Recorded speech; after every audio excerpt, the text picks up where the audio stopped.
may issue agad. Umi-issue agad. Yung mga aktivista. Yung mga yung mga miyembro ng mga teroristang grupo. Oo. Sabi, bagong Pilipinas hymn pledge now in flag rights. So pag may flag ceremony, kasama na raw yung bagong Pilipinas hymn at saka yung bagong Pilipinas pledge. Oo. Hindi ko pa alam yung kanta eh. Ang pag narinig ko yung bagong Pilipinas na pupasok sa isip ko yung kay Andrew E. Diba? Kay Andrew E talaga.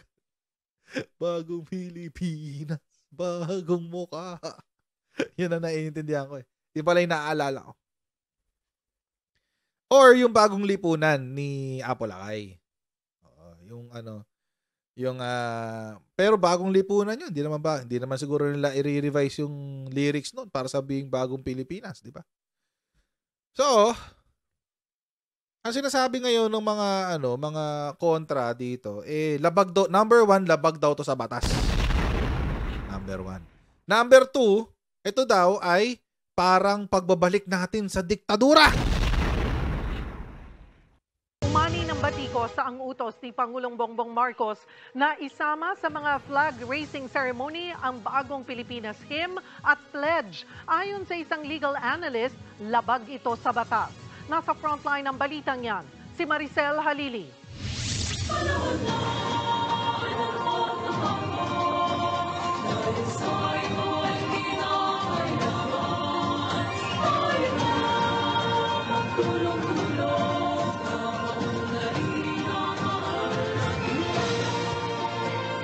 Sa unang pagkakataon, kinanta ang bagong Pilipinas hymn at binigkas ang bagong Pilipinas pledge sa flag raising ceremony ng government offices kaninang umaga. Okay. Kabilang dyan ang mga kawani ng Manila City Hall.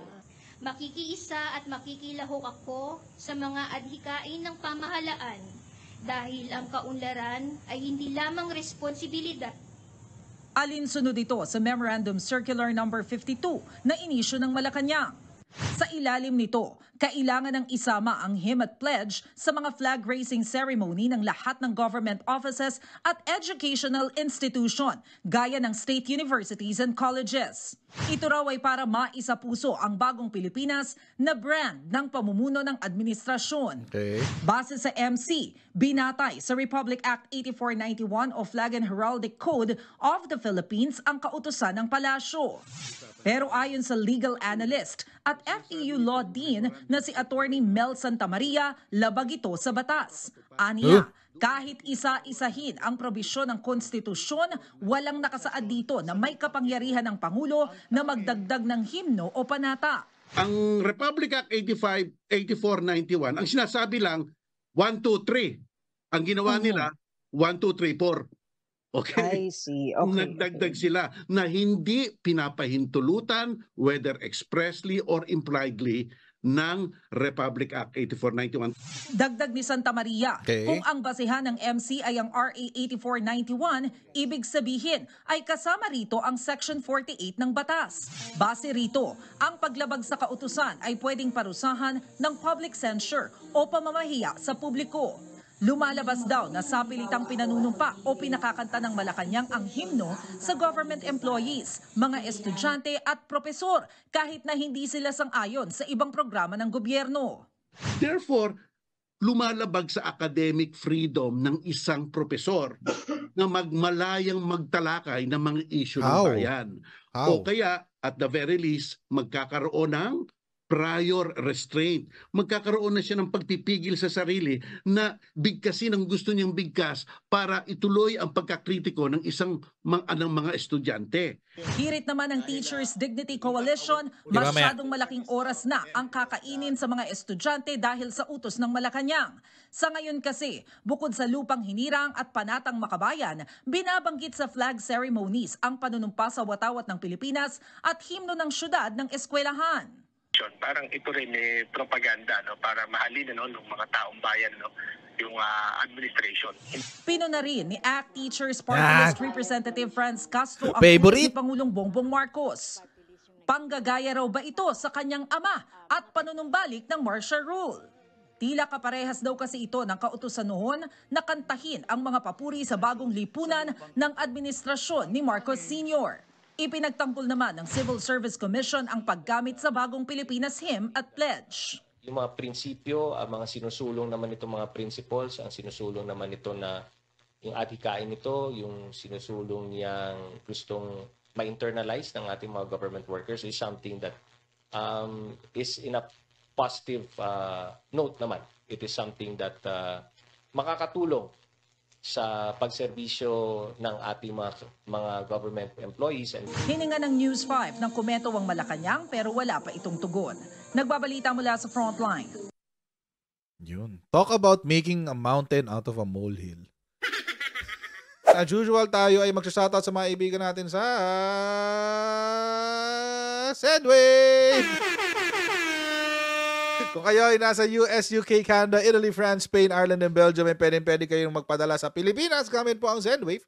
Ang gagawin nyo lang ay download ng Sendwave app, gawa kayo ng account, lagay nyo yung bank account details nyo at pwede na kayo magpadala sa GCash, Cash Pickup at iba't ibang mga bangko sa bansa. At kapag ginamit nyo pa yung promo code na Coach Jarrett, ayan sa baba, ayan Coach Jarrett, ay makakuha pa kayo ng karagdagan $20 free credit, kaya gamitin na si Sendwave for all of your remittance needs. Parang parang ginagawang malaking issue yung bagay na hindi naman. Oo. Ganyan yung ganyan yung how I see it Yung parang hindi naman kailangan gawa ng napakalaking issue, pero gawa nating issue Number 1, labag to sa batas. Number 2, prior restraint to. Pag labag sa academic freedom. Tapos pangatlo, ito para tayo bumabalik sa martial law ganun. Ganun yung dating sa akin. Parang, okay. How? Kaya nga tatanong kanina, how Ay, sinasabi ni Dean Santa Maria. Ito kasi yan. Ito yan, yung Heraldic Code of the Philippines. Ito yung binabanggit nila na 8491. Ito yon Heraldic Code of the Philippines. Sa Heraldic Code of the Philippines, mga kotsero, yung sinasabi ni Attorney Dean Santa Maria, yung ang sinasabi sa Heraldic Code, 1, 2, 3 lang. Ibig sabihin, yung 1, 2, 3, mga kotsero, una, national flag. 1, 2, 3, ito yung number 1, national flag. Number 2, national anthem. Number 3, national motto. Tapos, meron pa yun, national motto. Maka-Diyos, makatao, makakalikasan at makabansa. Ito yung Heraldic Code. So, yun yung sinasabing 1, 2, 3, 4. Ibig sabihin, standard yan dapat. Sa lahat, kapag meron kang flag ceremony, kailangan meron kang national flag, meron kang national anthem, tapos meron ka nung panatang makabayan. Pledge to the flag. Ayan, pledge to the flag. So, yun yung mandatory, kumbaga. Ngayon, mga kotsero, ang sinasabi ni Dean Santa Maria, kahit bali-baligtarin mo raw yung Constitution, wala raw provision sa Constitution na nagsasabi na ang presidente pwedeng magdagdag daw dito. Oo. Actually, hindi naman po natin kailangan kasi puntahan yung Constitution. Kasi po, kung Constitution na pag-uusapan natin, ito po ay napirmahan noong 1998 lang. So, ibig sabihin, the Constitution has been in existence since 1987. So, ayun. Diba? Parang it doesn't make sense. Parang hindi natin dapat tingnan muna yung Constitution when it comes po dito sa issue na to. Number 1. Pangalawa po, mga kotsero, minention po kasi doon sa Memorandum Circular. Section 18. Ayan, Section 18 of RA 8491 directs all government officials, offices, including local government units, to conduct a flag-raising ceremony every Monday. Section 19 authorizes the Office of the President to issue rules and guidelines for the conduct of flag ceremonies. Ibig sabihin, kung pupuntahan natin uli yung Heraldic Code, Section 19 daw, balik tayo sa taas, Section 19, ayan, conduct of the flag-raising ceremony. Nakasulat, conduct. Kung paano ginagawa ang flag ceremony. Section 19, kasulat, the Office of the President, upon the recommendation of the Institute, shall issue rules and regulations for the proper conduct of the flag ceremony. Ibig sabihin, mga kochero,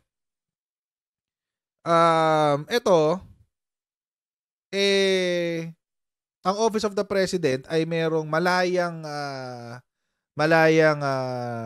kalayaan. May kalayaan. Base sa rekomendasyon ng institute, whatever institute that is, na mag-issue ng bagong rules and regulations. I don't think it is violative of the Constitution kasi this does not cover the Constitution. At pangalawa, kung may problema pala kayo dito, edi erase nyo na po yan sa Supreme Court. Kasi si Supreme Court lang ang pwedeng magsabi kung yan ba ay unconstitutional o hindi. Ayoko mag-assume kung ano ang unconstitutional o hindi. Si Supreme Court lang ang pwede magsabi nun. So kung sa palagay nyo si Section 19 is a violative of the Constitution, baka gusto niyo na pong erase yan sa ating Supreme Court. 'Di ba? Baka naman meron kayong actual case or controversy na pwede puntahan ng Supreme Court para idinggin itong issue nyo. Ngayon, mga kochero, as far as violating the Constitution is concerned, hindi ako mag-a-assume dyan. I let the Supreme Court decide kung ano ang violative of the Constitution or not. Unless expressly, tulad nung pag-violate talaga ng Bill of Rights, unless expressed yun, parang malabo yata. Number 1. Number 2, kapag yung labag ba yun sa RA 8491, yung pagdadagdag ng him, I don't think it is because, again, Section 19 says na the Office of the President, upon recommendation of the Institute, shall issue rules and regulations for the proper conduct of the flag ceremony.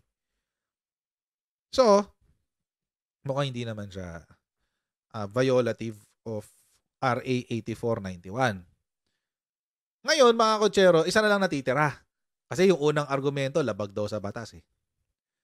Pangalawa, parang reminiscent of martial law. Sabi ni Frank Castro. Si Frank Castro.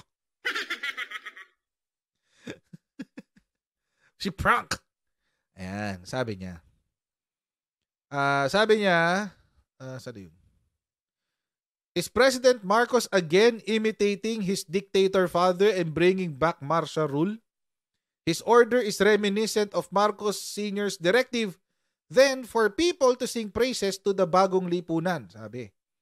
It would be best for President Marcos Jr. to rescind this self-serving and martial law remnant of a memorandum circular. It is yet another way to deodorize the Marcos name brand and revise history, sabi yan ni Frank Castro. Is this reminiscent of the martial law rule? Actually, agree and disagree altogether. Okay. I agree na parang yung style is reflective, kumbaga parang nung panahon ng tatay niya. Agree ako dun. Walang dun. Kasi during that time, nagkaroon ng bagong lipunan, di ba yung bagong lipunan? Bagong lipunan drive ng nung tatay ni PBBM, si Apo Lakay. Merong ganon nung panahon niya. So, during that time, para ma-promote, as in, i-promote talaga sa taong bayan, yung konsepto, yung idea ng new society o bagong lipunan, isinama talaga siya sa flag ceremony. Or ceremony, however you want to pronounce it. Flag ceremony. It is somewhat reminiscent of it, somewhat. But, on the other hand, mga kochero, it is reflective, yeah, but, ano yung binalik? Is it the bagong lipunan song? Hindi. Actually, nagka-issue nga sila dyan nung campaign no?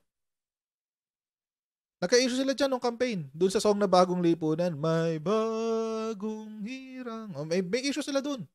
Bakit daw sa campaign ni PBBM, lagi pinapatugtog yung Bagong Lipunan? Hindi naman para sa inyo yun eh. Para sa mga supporters ng Marcos yun eh. Sorry kayo. Di ba? But anyway, ano yung binalik? Wala. Martial law ba tayo? Hindi. Are we in martial law? No. And even if the president declares martial law, Congress has 2 days to either continue the martial law or to go against it. Wala tayong martial law. Yung mga martial law victims nyo nga, hindi nyo napatunayang totoo eh. Di ba? Sino lang ba ang nagsabi na totoo na mayroong biktima ng martial law? Di ba Hawaii Court lang naman, walang jurisdiction sa Pilipinas. At nag-rule pa ang ating Court of Appeals, ang sinabi ng Court of Appeals, ay merong failure of due process. Oo, may failure of due process para yung decision ng Hawaii. Hindi napatunayan ng mga makakaliwang grupo that there was indeed martial law abuses. Or the martial law abuses was ordered by President Ferdinand Edralin Marcos, because the evidence itself speaks the contrary. It is not a policy. Yung iba yung kay Digonggong iba. Iba yung kay Digonggong ang sinabi, kill them all. Iba yun. Iba yun. Walang ganun. Hindi ganun yun. Oo. Yung kay Digonggong, iba. Kill them all. Oh, yun. Doon pa lang obvious na eh. Eto, hindi. Walang ganun. So for me, para sabihin na this is a martial law remnant, parang no, it's not. It's not a martial law remnant. Ngayon, mga kutsero, meron akong, my thoughts are this. Personally, I think it is unnecessary. Personally, dapat nga, hindi ko kontento, kaso ginawa nilang issue eh. So, i-content ko na. Personally, I think it is unnecessary. Hindi naman kailangan. Mabubuhay ang Pilipinas nang walang bagong lipunan him. Mabubuhay ang Pilipinas nang walang bagong lipunan pledge. It's not necessary.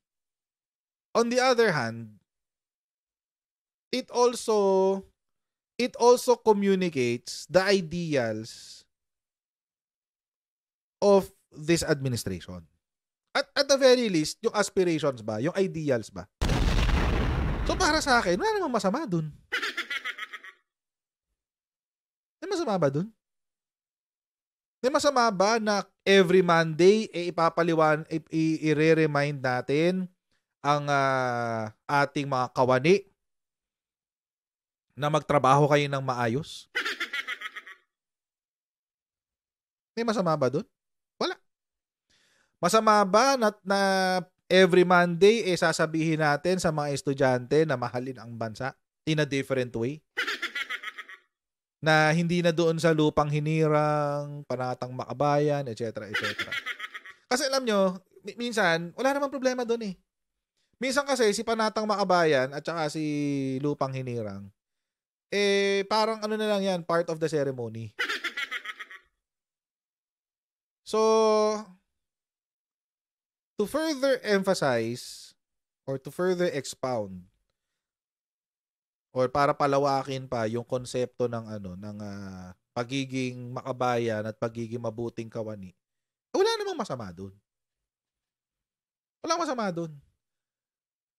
Although it is unnecessary, so hindi siya kailangan. Kung totoo, hindi talaga siya kailangan. But wala namang masama. And hindi naman siya for everyone. For government offices lang to.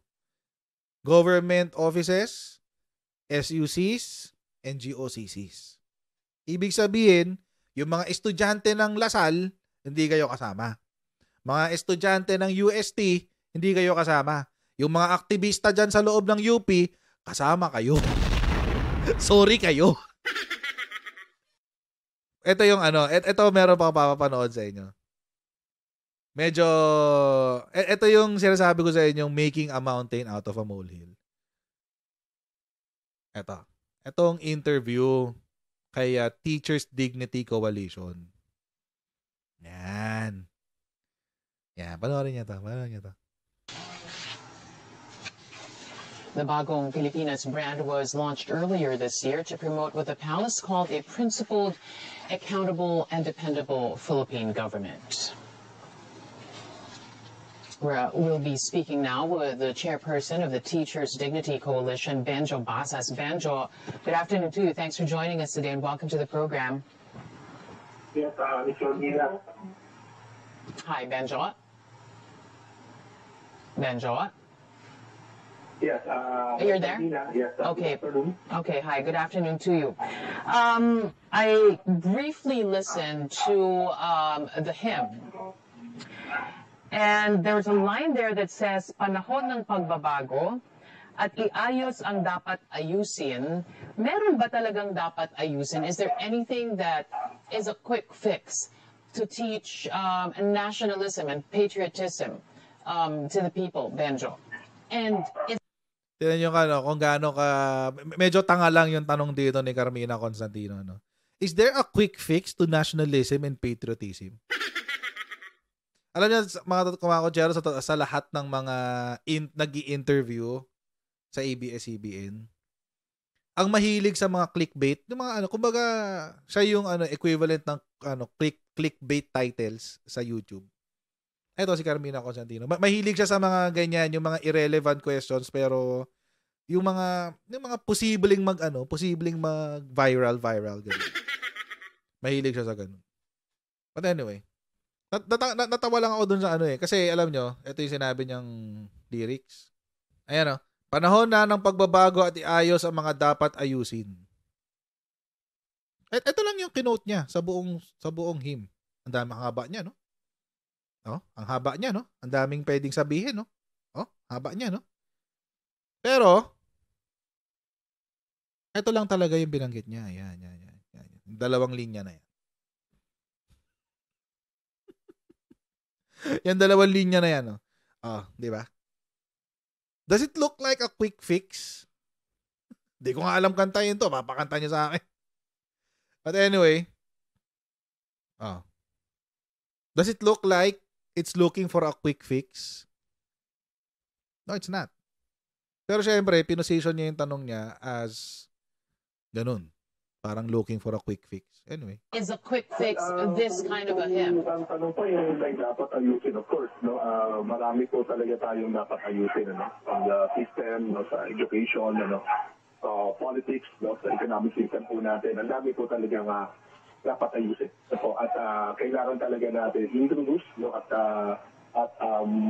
papalakasin itong strengthen yung idea ng nationalism and patriotism yung among the youth, which is actually a mandate of our constitution. Yung education institutions po ay may mandato, binigyan ng mandato ng ating saligang batas para to inculcate patriotism among the youth. But we do not see that this brand of Bagong Pilipinas is in the right direction as far as fostering patriotism or nationalism are concerned po. Okay, Benjo, I'm sorry. You're saying it's not a step towards the right direction. Why do you say so? Mahilig siya sa ganun, no? Yung huhulihin niya yung mga controversial na statements. Tapos yun niya highlight niya. Tapos parang, di ba, parang tatanggalin niya sa context. But anyway. Well, if the government really wants to inculcate or to teach nationalism, or patriotism, siguro marami tayong mga pwedeng gawin. One is, of course, matagal na namin hinihingi yung re-inclusion, reintegration ng ating Philippine studies in our high school curriculum. Inalis po yan, and of course, sa tingin namin, yung alam nyo ba't tinanggal ang Philippine history sa high school curriculum? Kasi pinag-aralan mo siya ng 6 na taon. 6 na taon mo siyang pinag-aralan. Simula grade 1 hanggang grade 6, Philippine history. Minsan pa nga hanggang grade 10 eh. Ngayon hanggang grade 10. Kasi ang tawag dito, senior high school, grade 12, di ba? Tapos, ano yung sunod doon? Junior high school, grade 11. So, simula grade 1 hanggang grade 10, Philippine history. Pagdating mo ng college, may Philippine history ka ulit. Anang-anang tipaklong. Wala namang contribution sa future mo yan eh. Pero pag-aaralan mo pa rin sa college. Yung mga nobelang isinulat ni Gat Jose Rizal, pag-aaralan mo yan hanggang college. Simula high school hanggang college. So, di ba? Kailangan talaga tanggalin. Anyway. Philippine history is the best subject, the best venue to discuss patriotism, yung heroism ng ating mga bayani, ng mga nakaraan. Yun din yung pagpapaunlad rin sa ating kultura, sa ating mga wika, sa ating mga sining ng mga katutubo. Okay. Yun yung nawawala ngayon. Kahit din sa lyrics, nung sinasabi nilang bagong Pilipinas na song, and even yung bagong Pilipinas pledge, ay hindi ito na-highlight, hindi ito nakikita. Kaya sa tingin po ng marami, sa amin po, sa TVC, unanimous yung pagtingin po namin dyan, na mukhang ito ay to serve, of course, the current administration. And if you take a look at our history, Ms. Carmina, wala tayong mga presidente na nag-impose ng ganito, maliban doon sa Marcos Sr. Noong 70s at early 80s.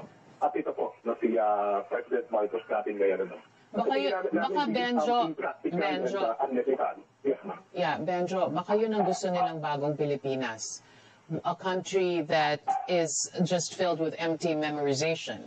Baka akala nila ganoon maituturo ang pagmamahal sa bayan. Benjo. Wow. Wow naman. Ang smart naman ni Carmina dito. Ang smart mo po dyan, ma'am. Sobra niyo pong smart dyan. Pinag-uusapan niyo yung him eh. Tapos bigla kang pupunta dun sa topic na siguro yan ang iniisip ng Marcos administration na para lang ang nationalism ay para lang empty promises, etc., etc. Wala ba sa inyong konsepto ng tawag dito ng aspiration? Alam niyo mga kotsero, pag ba kinanta niyo yung lupang hinirang at sinabi niyo ang mamatay ng dahil sa'yo? Do we really mean it literally? Kasi parang gano'n na sinasabi niya. Do we really mean it literally? Ang tawag doon, aspiration. Or ideal. Ibig sabihin, isang ideya kung saan ito yung gusto nating maging. Oo. Ito yung gusto nating maging. Ayan, ito siya. Oo. Tapos, andito tayo ngayon. So ngayon, kailangan malaman natin, makita natin kung saan natin gusto pumunta. Andito yon sa taas. Ito tayo. So yun nga. Parang ang gusto niyang palabasin. The song is about is all about empty promises. O parang ganun. Unang-una mga kotsero, ito you have to understand tungkol sa gobyerno. Ang gobyerno natin mga kotsero, ang hilig nila sa mga sa mga ganyan. Mga aspirational statements. Mahilig sila sa ganyan. Kahit saang ahensya kayo pumunta. Nung ako nag-work pa akong tawag dito na consultant sa mga government agencies. Ganun talaga. Mahilig sila sa ganyan. We want to be this, we want to be a global institution, etc., etc. We want to be a global institution, etc., etc. We want the agency to become the agency of choice among whatever, ganyan. Mahilig sila sa ganyan, mga aspirational statements. Does it mean that it is an empty promises? No, it's an empty promise. Hindi yung ibig sabihin ng empty promise yun. Yun yung goal. So, kung babasahin natin yung lyrics, panahon ng pagbabago dahil sa ito ay kinakailangan. Ano ba yung dapat baguhin? Tayo ay magtulong-tulong na paunlarin ang mahal nating bayan. May masama ba dyan? Wala. Is it an empty promise? No. It is actually a statement. It's actually a how to. How to parang Idiot's Guide. Idiot's Guide, ganyan. Panahon na ng pagbabago dahil sa ito ay kinakailangan tayo na magtulong-tulong na paunlarin ang mahal nating bayan. Ano masama dyan? Again, it's an aspiration. Ito yung gusto nating mangyari. Gusto natin magkaroon ng pagbabago. So, anong gagawin natin? O di magtulong-tulong tayo, paunlarin yung bayan natin. Di ba? It's an aspiration. Walang masama dun. So, it's not even an empty promise. It's a statement. It's an aspirational statement. Yeah, kaya sabi nga namin, this is ungpag, no? Low, no? And shallow, no? Impact, no? Kasi talagang hindi natin makitaan, ano? Kahit doon po, no, sa binabanggit, no, na lyrics ng kanta, no, at yung letters ng pledge na binabanggit, hindi natin ito makita, no? And in fact, no, wala pong, yun nga, gaya yung sinasabi namin, walang presidente na nag-impose ng ganito, no, maliban sa dalawang Marcos. No? Between the presidency, no, presidency of the Marcoses, no, wala po, from Cory to President Duterte, President Cory to President Duterte, wala pong ganitong branding. Ang alam ko, mga kotsero, nung panahon hindi ko alam kung naging order siya, pero nung panahon ni Cory Aquino hanggang kay Ramos, after ng Lupang Hinirang tsaka Panatang Makabayan, laging kinakanta nung bata ako lagi namin kinakanta Bayan Ko. Alam niyo ba 'yun? Hindi ako, yun lang yung chorus niyan, ako ay Pilipino, pero Bayan Ko ang title niyan. Bayan ko, binihag ka, yun. Nasadlak sa dusa. Laging kinakanta yan after ng flag ceremony. It's unofficial. Hindi ko alam kung merong utos nung panahon na yun. But, I remember, nung bata ako, hanggang mag-high school, ganun. Ganun na yung kinakanta namin after, di ba? Nung una, bagong lipunan. Yung mga panahon pa ng mga tatay, parents natin. Panahon nanay ko, yung bagong lipunan. Tapos, after nun, nung nawala na si Apo Lakay, nung pinalayas nila, yun na yung sumunod. Pinalta nila yung bagong lipunan nung Bayan Ko. Tapos matagal siya, ang tagal nun. Parang buong term yata ni Cory Aquino yun hanggang kay Ramos. Tapos nawala lang siya nung panahon ni Erap yata, if I'm not mistaken. Erap yata. So, after nun, hindi ko na alam kung ano yung, basta nakatutok na lang ako sa ano. Ako ay Pilipino. Yung sa ano yan, nung panahon din ni Apo Lakay, ako ay Pilipino. So, yun. So, it's unofficial. But merong ganun. So, it really, meron talaga tayong pattern na sinusunod. Pagdating sa ganyan. After ng Lupang Hinirang, Panatang Makabayan, after nun, merong thematic song. It's not really part of the heraldic code, pero merong parang theme song ba of the administration. So nung panahon ni Apo Lakay, yun nga, so yung Ako'y Pilipino tsaka yung Bagong Lipunan. Tapos panahon ni Cory Aquino, yung Bayan Ko. Tapos itong panahon na itong kay Erap, iba na hindi na siya, or parang nawala na yata, tinanggal na yata yun. So ngayon lang uli bumabalik. Actually, yung kay Digong meron din Pero walang boses, parang pang background music lang siya. Oh, yan, BP Ruiz. Oh, yung kay Freddy Aguilar. Anong title nun?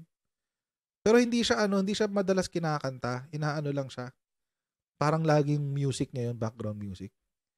So meron talaga nun. Yung parang theme song siya ng administration. So nagtataka ako bakit big deal ngayon dito. Ipaglalaban ko. Tama. Yun nga. Ipaglalaban ko. Yun. Pero yung music lang, walang song. Yung music lang. Anyway, tuloy natin. Na ginawa ang ating gobyerno, no? And sa issue po ng practicality, hindi talaga ito practical. Kasi we will be ating 4 minutes, no, at the very least. 4 minutes, no, doon sa ating flag raising ceremony, no, every Monday. No? So, ang haba na ng ating flag raising ceremonies, no? We have the prayer, invocation, no? We have national anthem, Panatang Makabayan, Panunumpa sa Watawat, no? We have teams, no, from our regions, no, down to the municipalities and even schools, no. So medyo hindi na to practical and unnecessary, no. So hindi natin din makita ano yung layunin nito, no. At hindi naman din may mga kanta, Miss Carmina, no, na pag narinig natin, nabasa natin, tumatama sa puso, no? Sige nga, sige. Dito wala, no? Talagang hindi natin na maramdaman na po. Hindi talaga tatama sa puso mo yan kasi aktivista ka eh. Yung mga type mo, yung mga pang-revolusyon. Gano'n. Yun yung type mo, mga taga-teachers, dignity coalition, mga komunista kasi yan eh. So hindi niya talaga matitipuhan yan. But anyway, nakakatawa lang yung huli. Dito ko natatapusin. Actually, mahaba pa to, 10 minutes to eh. Dito ko natatapusin. Yung sinabi niya na impractical. It's very impractical. Magdadagdag ng additional 4 minutes sa schedule ng whatever, ganyan-ganyan. Alam nyo, mga kochero, once a week lang nagpa-plug ceremony. Seriously. What's another 4 minutes? Dati everyday. Nung bata ako, everyday ang plug ceremony. Oo, nung bata rin ako. Sa GOCC ba? Everyday ba sila nagpa-flag ceremony? Hindi. Sa mga LGU, everyday? Hindi. Sa mga state universities and colleges, hindi rin. Minsan nga, wala pa eh. Well, bawal yun. Pero minsan, konti lang umaattend sa flag ceremony. Mga teacher lang. Once a week ka lang magka-flag ceremony, what's another 4 minutes? Ngayon, mga kochero, sa akin, hindi ko talaga makita yung issue. Is it a necessary thing? No, it's not. I don't think it's a necessary thing. I don't think it's necessary para sa ikaw-unlad ng bansa. No, I don't think it's that. Ulitin ko lang yung sinabi ko kanina. Do I think it is necessary? No, it's not. Yan hindi ako agree na kailangan pa yan. Hindi na kailangan pang magdagdag ng hymn, hindi na kailangan pang magdagdag ng pledge. In my opinion. But is it bad? Hindi ba siya makakabuti? Alam nyo kasi sa akin, kung hindi siya makakabuti, edi wag na, itapon na natin yung idea, di ba? Walang problema. Pero, hindi ba siya makakabuti? Not necessarily. Kasi nga, again, this is a reinforcement of the aspirations of this administration. Sa Tagalog, ito ay patuloy na pagsasabi sa mga kawani ng Pilipinas na ito ang gusto nating maging Pilipinas after the Marcos administration. May masama ba doon? Wala. Walang masama doon. Okay lang yun. Hindi yan ikasasama ng bansa. Ang nakakasama sa bansa, yung mga katulad dyan ni Ken, na puro po na lang pero wala naman palang laman. Makapo na lang. Would be best for idol nila, durog na. Nagtatago. Minsan nasa abroad kapag mayroong maisug. Anyway, pag may maisug, nagpupunta abroad, pero yun pala, nakasisisi sa admin kapag na-cancel dahil absent siya. So yan mga kochero, maraming po salamat sa inyo patuloy na pagsuporta sa ating channel. Huwag niyo po kalimutan mag-subscribe sa ating Coach Jared YouTube channel, pa-follow tayo sa ating Facebook page, Jared Pulido. And I'll see you in the next Coach Jared Learn. God bless you. Next time guys. Bye!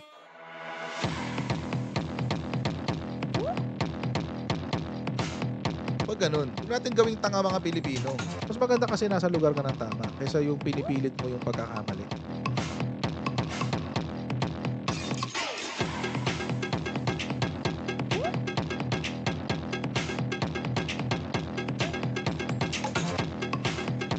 Are they willing to go that far? Hindi makakalimutan ng Pilipino yan hanggat di nasasagot niya. Sino ngayon nagsasabi ng totoo?